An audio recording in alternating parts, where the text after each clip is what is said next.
স্থায়ী হয় না আর তার মূল্যায়ন হয় না।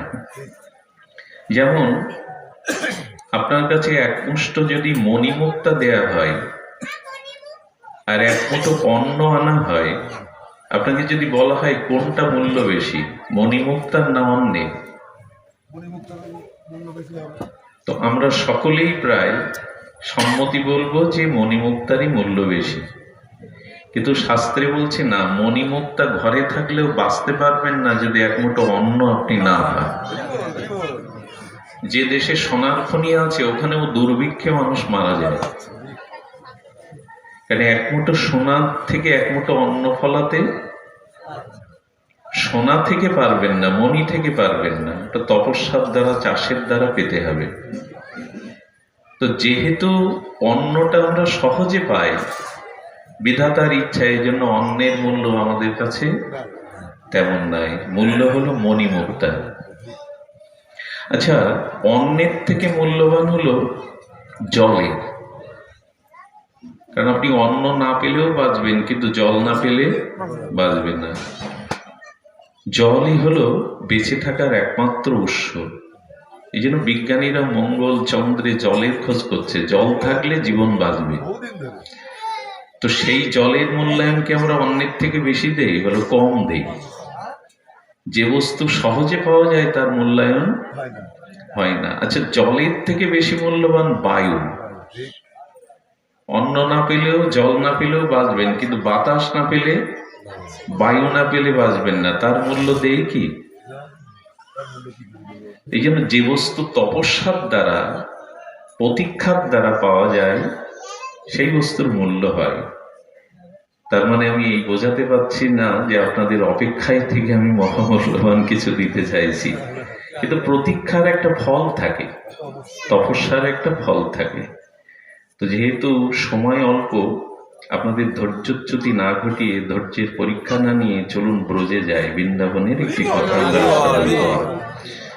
ব্রজের কথাটা আমাদের চিত্ত সময় হারিয়ে ফেলে, ওখানে কাল পৌঁছাতে পারে না। বৃন্দাবনে কাল মানে সময়। তখন আমরা সেই অপূর্ব একটি লীলা কথায় প্রবেশ করি শ্রীধাম বৃন্দাবনে। অন্তর্হিতে ভগবতী সহশৈব ব্রজঙ্গনা। আচ্ছা, বিচ্ছেদ আর বিরাহ কি এক জিনিস? একটু ধ্যান দিবেন কষ্ট করে। বিরাহ এবং বিচ্ছেদ এক জিনিস নয়। বিচ্ছেদটা হলো কারো মনের সাথে কারো মনের যখন পরিপূরণ বা মিল না হয়, দ্বিধা এবং দ্বন্দ্ব এসে উপস্থিত হয়, তখন মানুষের সাথে মানুষের বিচ্ছেদ ঘটে। বিচ্ছেদ মানে মনের থেকে, ভালোবাসা থেকে, অনুরাগ থেকে বিচ্ছিন্ন হয়ে যাওয়া। আচ্ছা, বিচ্ছেদ হলে একই জায়গায় থাকলেও দূরত্বটা লক্ষ মাইল দূরে চলে যায়। যার সাথে যার মনের বিচ্ছেদ হয়েছে সে পাশে থাকলেও বহু দূরে। বিরহ কি তাই? বিরহ তা না। বিরহ মানে মনের থেকে দূরে সরে যাওয়া না, বিরহ মানে মনের থেকে আরো নিকটে চলে আসা। কারণ মিলনে বস্তু সামনে থাকে, যে বস্তুর সাথে আমাদের মিলন হয় ওটা চোখের সামনে থাকে, কিন্তু পৃথিবীর আর কোনো স্থানে সেই বস্তু থাকে না। আমার চোখের সামনেই আছে, কিন্তু যখন চোখের থেকে আড়াল হয় হৃদয়ে, তার জন্য বিরহ হয়, তখন জগৎব্যাপী তাকে দেখা যায়। বিরহে জগৎব্যাপী শেষে ওই বুঝি। সন্তান যখন মায়ের কাছে, শিশু সন্তান কাছে থাকে, তখন তো নয়নের সম্মুখেই থাকে, কিন্তু ওই সন্তান মারা গেলে যে বিরহটা হয়, তাতে বেঁচে থাকার থেকে তার চিত্ত জুড়ে আরো বেশি করে জড়িয়ে থাকে স্নেহ মমতা, এবং সে যেদিকে তাকায় দেখা যায় যেন তাকেই দেখছে, তার হারানো মানিককে দেখছে। এই জন্য বিচ্ছেদ আর বিরহ এক জিনিস নয়। এই জন্য বৃন্দাবনের গোপীদের ছিল বিচ্ছেদ নয়, বিরহ। আজ এই বিরহ কথা একটু সামান্য আস্বাদ। বিরহ কাকে বলে? বিযুক্ত রহ। প্রিয় বা বস্তু, ধর্ম যখন বিশেষ রূপে আমার চিন্তা চেতনায়, শয়নে, স্বপনে, জাগরণে সর্বদা আমার সামনেই, আমার হৃদয় জুড়ে থাকে, তাকে বলে বিশেষ রূপে রহ, বিশেষ রূপে থাকা। তো আপনাদের একটু বলি, বিরহতে কি আনন্দ আছে না মিলনে আনন্দ? আমি যে প্রস্তাবনা শুরু করেছি একটু কঠিন, রাত গভীর হচ্ছে, একটু ব্রজের কথা কঠিনই হয়, একটু ভেতরে যান। মিলনকে সম্ভোগ বলে, সম্ভোগকে মিলন বলে। শাস্ত্র আচার্যরা বলছেন মিলনে আনন্দ বেশি না বিরহে আনন্দ বেশি? আমরা মিলনকেই মনে করি। মিলনে আনন্দ বেশি নয়, বিরহেতেই আনন্দ বেশি। কিন্তু বিরহে যে হাহাকার আছে, বিরহে যে চোখে জল আসে, বিরহতে যে শরীর শুষ্ক হয়ে যায়, বিরহে অনেক মানুষ মারাও যায়, অসুস্থ হয়ে যায়, তো বিরহকে আনন্দ বলছো কেন? কবিরাজ কৃষ্ণ গোস্বামী কলম ধরলেন, বাহ্যে বিষ জ্বালা হয়, অন্তরে আনন্দময়। বাইরে চোখে জল দেখছেন, ছটফট দেখছেন, হাহাকার দেখছেন, কিন্তু ভেতরে আনন্দ। আচ্ছা, একটা ইক্ষু দানা, মানে ইক্ষু দানা না, একটা ইক্ষু দণ্ড, আখটা সদ্য ক্ষেত থেকে তুলে এনেছেন, ওর গায়ে সরু সরু কাটা আছে, শুষ্ক। আখটা আর একটু আগুনে তাপ দিয়ে দিলেন, আগুনে তাপ দিলে রসটা আরো গাঢ় মিষ্টি হয়।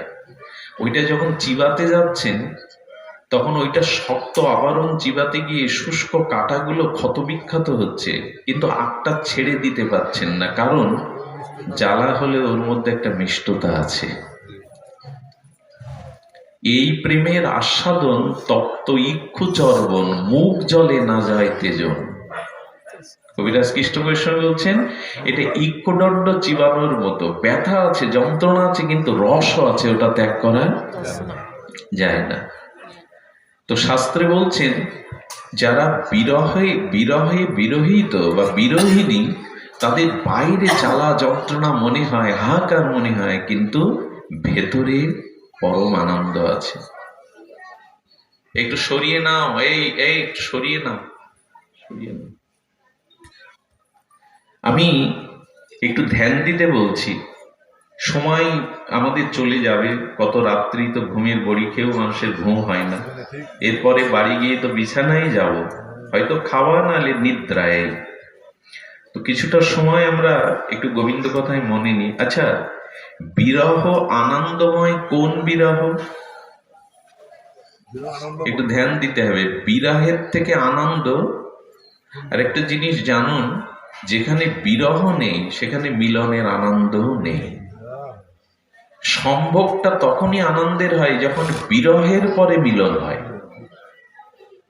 শুধু মিলনে কোনো আনন্দ নাই, কিন্তু মিলনের পরে যে বিরহ, বিরহের পরে যে মিলন, এটা সমৃদ্ধশালী। এই জন্য ব্রজপ্রেমে দেখবেন, বৃন্দাবনে দেখবেন, বিরহ আর বিরহ গোপীগণ সারা জীবন কেঁদেছে, রাধারানী শত বৎসর বিরহে কেঁদেছেন। কেন এত বিরহ কেন?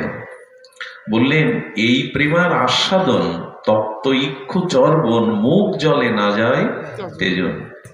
এই প্রেমা যার মনে, তার বিক্রম সেই জানে, বিষামৃতে একত্র মিলন। যে এই বিরহ ভুগছে সেই কেবল জানে এই বিরহ তত্ত্ব কি।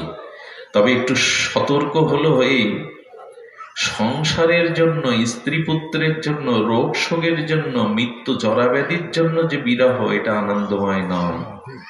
ভগবানের জন্যই যে বিরহ, সেটাই আনন্দময়, সেটাই প্রেমময়। স্ত্রী পুত্র সংসার কর্মফলের যে হাহাকার, এতে কিন্তু আনন্দ নেই। এতে আছে যন্ত্রণা, এতে আছে ক্লেশ, এতে আছে নিজেকে শেষ করে দেওয়া। কিন্তু কৃষ্ণ বিরহ, ভগবানের জন্য যে বিরহ, তার থেকে আনন্দ পৃথিবীতে বৈকুণ্ঠেও নেই, মোক্ষ প্রাপ্তিতেও নেই। আমাদের আনন্দের অভাব কেন জানেন? যার কাছে ধন সম্পদ থাকে না, সে জগৎ ভোগ করতে পারে না, বাড়ি গাড়ি ভালো আস্বাদন করতে পারে না। যার কাছে ভগবানের বিরহ নেই, সেও আস্বাদন করতে পারে না ভগবানকে। আমাদের অভাব কোনটা জানেন? আমরা সংসারের জন্য কাঁদি, বউ ছেলে মেয়ে রোগ শোকের জন্য কাঁদি, কিন্তু কৃষ্ণ বলে কাঁদতে শিখিনি। এটাই আমাদের আনন্দ থেকে বঞ্চিত করেছে। মানুষের প্রকৃত আনন্দ যখন ভগবানের জন্য কেউ কাঁদে, ভগবানকে পাওয়ার জন্য উৎকট পিপাসা যার হৃদয়ে জাগে, এই বিরহ জীবনে যদি না জাগে, আপনি ভগবানকে আস্বাদন করতে কোনোদিনই পারবেন না, কোনোদিনই পারা সম্ভব নয়। এই জন্য রাসমঞ্চ থেকে গোবিন্দ অন্তর্ধান হয়ে গেছিলেন। কি হয়েছিলেন? রাসমঞ্চ থেকে গোপীদের বিরহের কারণে অন্তর্ধান হয়েছিলেন। তবে শুনুন, বিরহে কি হয়। রাস রজনীর পরে, রাস বিলাসের পরে শ্রী গোবিন্দ রাধারানী পিঠে পিঠ দিয়ে আর সেই শারদ পূর্ণিমা চন্দ্রে মধুময় আনন্দময় বৃন্দাবনে নির্মল অলৌকিক বাতাবরণে শ্যামসুন্দর রাধারানীকে নিয়ে পিঠে পিঠ দিয়ে বসে আছে। দুজনে নীরব, অনুভূতির রাজ্যে দুজনে হারিয়ে গেছেন। গোবিন্দ এই প্রেমময় রাসরজনীর উৎফুল্ল আনন্দে বলছেন, রাধে রাধে কিছু চেয়ে নাও, আজ আমার মন চাইছে তোমাকে কিছু দিতে, চেয়ে নাও। প্রিয়জন যখন খুব ভালো মানসিক শান্তিতে থাকে, তখন প্রিয়জনকে কিছু উপহার দিতে চায়, কিছু চেয়ে নাও। রাধারানী বললেন, জগতে যে চাওয়ার পরম বস্তু সে তো আমার কাছে, আমি আর কি চাইব। অনন্ত বিশ্ব ব্রহ্মাণ্ডের যারা চাই তোমাকে, তুমি আমার কাছে, আমি কি চাইব। গোবিন্দ বললেন, কথাই ভুলিও না রায়, প্রেমময়ী কিছু চেয়ে নাও। রাধারানী গোবিন্দের হাতটা মস্তকে দিয়েছেন, মুখোমুখি সম্মুখে এসে মস্তকে হাত দিয়ে বললেন, শ্যামসুন্দর হে প্রীতম, আমি যা চাইব কথা দাও, তা দেবে আজ। গোবিন্দ বললেন, আমি তো তোমারই, তোমাকে না দেওয়ার কিছু তো আমার কাছে নাই, আমি তো তোমারই, আমি কথা দিচ্ছি যা চাইব, তুমি যা চাইবে আমি অর্পণ করব, বলো। রাধারানী গোবিন্দের শ্রীহস্তটা করপল্লবে জড়িয়ে ধরে বললেন, তবে এই বর দাও, আজ থেকে তোমার আমার মাঝে 100 বছরের বিরহ নেমে আসো। পৃথিবীতে এমন চাওয়া, ভগবানকে কাছে পেয়ে কি বলছেন, 100 বছর তোমাতে আমাতে যেন বিরহ আসে। গোবিন্দের চোখ দিয়ে বিন্দু বিন্দু প্রেমাশ্রু পড়ছে। তোমরা আমাকে দেখতে দেখতে যখন চোখের পলক পড়ে তোমাদের, তখন তোমরা বিধাতাকে গালি দাও, হে বিধাতা তুমি সৃজন জানো না, তুমি রসজ্ঞ নও। এমন শ্যামসুন্দর রূপ দেখতে দুটো আঁখি দেয় কেউ? হে বিধাতাকে গালি দিচ্ছে সৃষ্টিকর্তাকে, তোমরা রসজ্ঞ নও, তোমরা বেরসিক। এমন নয়ন ভোলানো রূপ দেখতে দুটো আঁখি কেউ দেয়? কোটি আঁখি দিল না বিধি, দিল মাত্র 2, তার মধ্যে নিমেষ দিল কি দেখিব মুই। এমন ভুবনমোহন শ্যামসুন্দরকে দেখতে কেউ দুটো আঁখি দেয়, কোটি আঁখি কেন দিলে না? রাধারানীকে যদি প্রশ্ন করেন, 1 কোটি চোখ দিলে দেহে ধরত? দুটো চোখ তো আমাদের মুখেই থাকে, যদি 1 কোটি চোখ দিত। রাধারানী বলছেন, ওই 2 চোখেই কেন কোটি চোখের তৃষ্ণা এলো না? বললেন যে আচ্ছা, তার মধ্যে পলক দিল বিধাতা, দুটো চোখ দিলে মেনে নিলাম, পলকটা দিলে কেন? চোখে তো পলক পড়ে।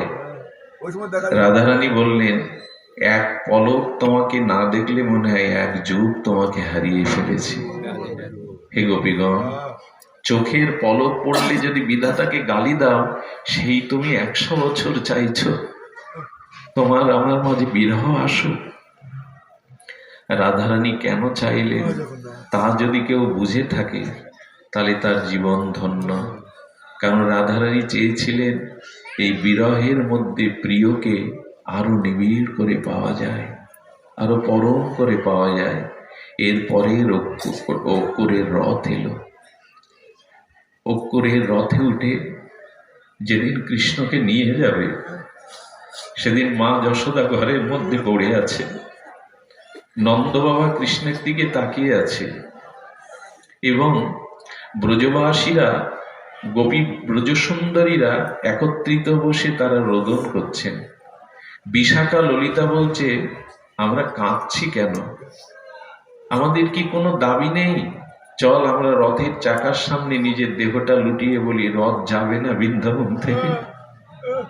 ললিতা বলছেন, রথ কৃষ্ণকে নিয়ে অঙ্কুর যখন যাবে তখন রথের চাকায় ভারী হয়ে ব্রজের ভূমি দ্বিখণ্ডিত হয়ে যাবে, চাকা বসে যাবে, আমাদের বুক ফেটে যাচ্ছে না কেন? কৃষ্ণ চলে যাবে মনে করে। ললিতা বিশাখা তখন বললেন, আমাদের শ্বশুর, আমাদের গুরুজনেরা কৃষ্ণ বিদায় নেবে বলে রথের সামনে বসে আছে, আমরা গৃহ, লাজ, নারী ধর্ম, লজ্জা ধর্ম সব ত্যাগ করে যাব কি করে? গেলে তো আমাদের শ্বশুর কুল, আমাদের পিতৃকুল জেনে যাবে যে আমরা পরবধূ, তবু কৃষ্ণের জন্য এত ব্যাকুল হচ্ছি কেন? কৃষ্ণকে কেন যেতে দেব না? তখন বিশাখা বলছেন, যার জন্য জীবন, যৌবন, ঘর, সংসার সবকিছু ছেড়েছি, আজ তার বিদায়ের দিনে লজ্জা নিয়ে কি করব? লজ্জা, কুলধর্ম, দেহ ধর্ম, নারী ধর্ম, সংসার ধর্ম জলাঞ্জলি দিয়ে সবাই রথের সামনে দেহ লুটিয়ে দিয়েছে। হে অক্রুর, যদি রথ নিয়ে যেতে হয় আমাদের বুকের উপর দিয়ে নিয়ে যাও, কারণ প্রাণ চলে গেলে তো দেহ বাঁচে না। কৃষ্ণ আমাদের প্রাণ, জীবন, যে চলে গেলে তো প্রাণ বাঁচে না, নিয়ে যাও। শ্রীকৃষ্ণ বারবার চোখে জল মুছছে নারায়ণ। গোপীগণকে, ব্রজবাসীদের ছেড়ে যেতে গিয়েও ভগবানও কাঁদছেন, কিন্তু রথের সামনে তো তারা পড়ে আছে। এক সখাকে দিয়ে বললেন, ওদের বলে দাও আমি কাল অথবা পরশু অবশ্যই আসব। গোবিন্দের চোখের জল থেকে গোপীগণ বললেন, আমরা শত জন্ম তোমার জন্য কাঁদতে পারি, কিন্তু তোমার চোখের জল আমাদের ভালো লাগে না শ্যাম, আমাদের জন্য তুমি কেঁদো না। গোপীদের পথ সরে দাঁড়ালে রথ চলে গেল। যতদূর রথ যায় গোপীগণ হাত উঁচু করে তিনটে নাম ধরে ডেকেছিলেন। ডেকেছিলেন মাধব, ডেকেছিলেন গোবিন্দ, ডেকেছিলেন দামোদর। এর প্রত্যেকটি নামের আমাদের অন্তর্নিহিত ব্যাখ্যা আছে। প্রথমে গোবিন্দ বললেন কেন জানেন? হে গোবিন্দ যেও না। গোবিন্দ বললেন এই কারণে, গোবিন্দ নামটা দেবরাজ ইন্দ্র রেখেছিল। গিরিরাজ ধারণ করেছিল যে বর্ষা বজ্র ব্রজবাসীদের ভাসিয়ে দেবে বলে, ইন্দ্র ভুল বুঝতে পেরে গোবিন্দের চরণটা চোখের জলে ধুয়ে দিয়েছিল। এই জন্য সেই দিন থেকে ইন্দ্র নাম রেখেছিল গোবিন্দ। ব্রজগোপীগণ বললেন, যদি ইন্দ্রের বজ্র থেকে, ইন্দ্রের বন্যা থেকে আমাদের বাঁচিয়ে রাখো, সেদিন কেন বাঁচালে? যদি আজ প্রাণ নিয়ে বিদায় নেবে, আজ ব্রজ ছেড়ে চলে যাবে। তাই গোবিন্দ বলে স্মরণ করিয়ে দিচ্ছে, সেদিন তো আমাদের বাঁচিয়েছিলে, আজ কেন প্রাণে বধ করে চলে যাচ্ছ? দামোদর বলল কেন জানেন? হে দামোদর, বলেন এই বৃন্দাবনেই তোমাকে মা যশোদা বেঁধেছিল, সে বাঁধন তুমি নিজে ছিঁড়তে পারোনি। যদি তুমি ভগবান হয়েও প্রেমের ভক্তের বাঁধন না ছিঁড়তে পারো, আজকে কেন আমাদের বাঁধন ছেড়ে চলে যাচ্ছ? সেদিন তো বাঁধনটা তুমি স্বীকার করেছিলে, কেন এই বাঁধন ছিঁড়ে আজকে চলে যাচ্ছ? আর মাধব বলেছিলেন কেন জানেন? কতটি বড় তাৎপর্যময়। মাধব শব্দের অর্থ হলো মা মানে লক্ষ্মী দেবী, আর ধব মানে স্বামী। মাধব বলে বলছেন, মাধব লক্ষ্মীকে নারায়ণ তো কোনোদিন ত্যাগ করেনি, তাকে তো চরণেই রেখে দিয়েছে। আর আমাদের জীবন যৌবন প্রতিরূপে তোমার চরণই দিয়েছি, তুমি কেন চলে যাবে? নারায়ণ তো লক্ষ্মীকে কখনো ত্যাগ করেনি। এই যে বনের মধ্যে কান্না শুরু হলো, বিরহ শুরু হলো, 100 বছরের এই বিরহের বর্ণনা ভাষা আমার নাই। যদি খুব মন এদিকে দেন, তবে মানুষ চিন্তায় বুঝতে পারবেন ব্রজের দশা সেদিন কি হয়েছিল। শুনুন, এক একটি কথা আমাদের অন্য জগতে, ব্রজ জগতে নিয়ে যেতে পারে। একটু মন দিয়ে যদি এই শব্দগুলি কানে যায়, বুঝুন আর না বুঝুন, কল্যাণ হবে। সেদিন কি ঘটেছিল শুনুন। সেদিন দেখছে প্রভাতের সুখ সারি চোখ বন্ধ করে একটা শাখায় মৃত মতো পড়ে আছে।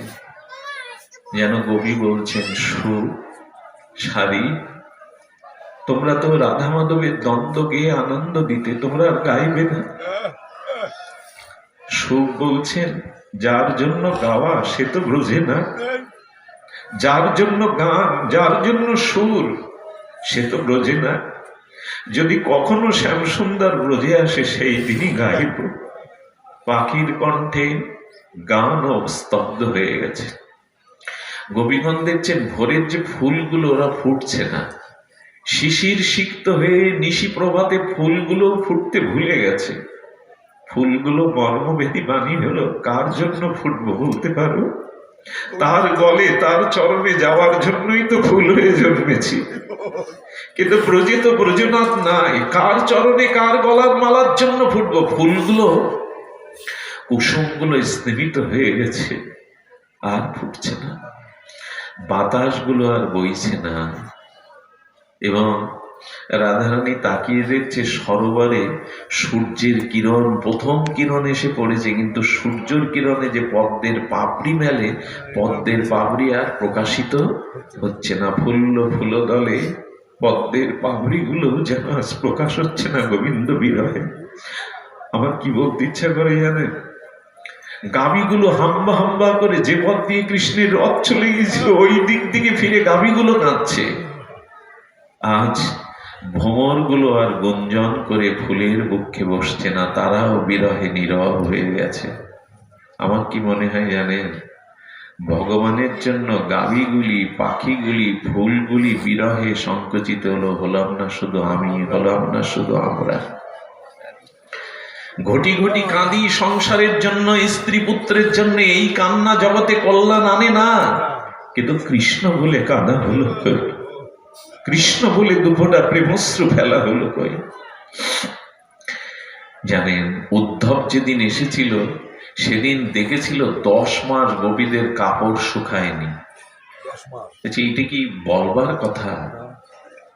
এটি কি ব্যাখ্যা করার কথা? 10 মাস গোপীদের বসন শুকায়নি। উনি 10 মাসের কিছুদিন ছিলেন। একদিন জিজ্ঞাসা করেছিল গোপীদের, তোমাদের বস্ত্র ভিজা থাকে কেন? গোবিন্দ যেদিন চলে যায় ওই এক বস্ত্রেই গোপীগণ 100 বছর কাটিয়ে দিয়েছিল। বলে একটা বস্ত্র 100 বছর থাকে, কিন্তু গোবিন্দের বিরহে তাদের বস্ত্রগুলো এত পবিত্র হয়ে গেছিল। যেমন সীতামা রামচন্দ্রের সাথে বনবাসে এক কাপড়ে 14 বছর ছিলেন। যদি সতী হয়, যদি ভক্তি থাকে, তাহলে ওই বসনটাও দিব্য হয়ে যায়। পরশ পাথরে লোহা যেমন দিব্য হয়ে যায়, ওই কাপড়ের উদ্ধবকে বলেছিল, উদ্ধব পৃথিবীতে বর্ষাকাল কয় মাস? বর্ষাকাল কয় মাস ঋতুতে?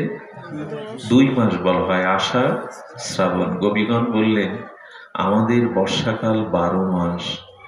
আমাদের নয়নে গোবিন্দ বিরহের বর্ষাকাল 12 মাস, 2 মাস না। আচ্ছা, সকালে কাপড় কাচলে যদি সারা দিন রাত ঝরঝর বৃষ্টি হয়, সেদিন বস্ত্র শুকায় তো? গোপীগণের চোখের জলে 12 মাসের বৃষ্টিতে কাপড়গুলো দিন রাত ভিজেই থাকতো, শুকাতো না। একে ব্যাখ্যা করে বলার কথা। ব্যাখ্যার অনেক ঊর্ধ্বের কথা। এই জন্য শুনুন সেই মর্মদ্ভুত ঘটনা। রাধারানী মূর্ছিত হয়ে যান, ভ্রমরগুলোকে দেখে জড়িয়ে ধরতে যান, তমাল বৃক্ষকে গোবিন্দ গোবিন্দ বলে জড়িয়ে ধরতে যান, স্থূল পদ্মকে গোবিন্দের বদন মনে করে কখনো বুকে নেন। এই উন্মাদিনী বিরহ দশার চরম উৎকণ্ঠায় রাধারানী মাঝে মাঝে মূর্ছিত হয়ে পড়ে যান। অষ্টসাত্ত্বিক বিকারে সপ্তম স্থানে হলো মূর্ছা। নাকে আঙুল দিয়ে তুলো দিয়ে দেখে রাধারানীর নিঃশ্বাসও বন্ধ হয়ে যায় মাঝে মাঝে। হে রাধে, তুই যদি এত কাঁদিস, তোর প্রাণ যদি চলে যায়, আমরা কাকে নিয়ে থাকবো? চন্দ্রাবলী বিপক্ষা শক্তি, তবু এসে ললিতা বিশাখাকে বলে, ওরে রাধারানীকে বাঁচিয়ে রাখ, গোবিন্দের দিকে চেয়ে থাকিস না। রাধারানী যদি ব্রজে থাকে, গোবিন্দকে আসতেই হবে। রাধারানী না থাকলে গোবিন্দ আর আসবে না। রাধারানী ব্রজে না থাকলে গোবিন্দ আসবে না। তোরা রাধারানীর প্রাণ রক্ষা কর। গোবিন্দ গোবিন্দ বলে না কেঁদে রাধারানীকে রক্ষা কর।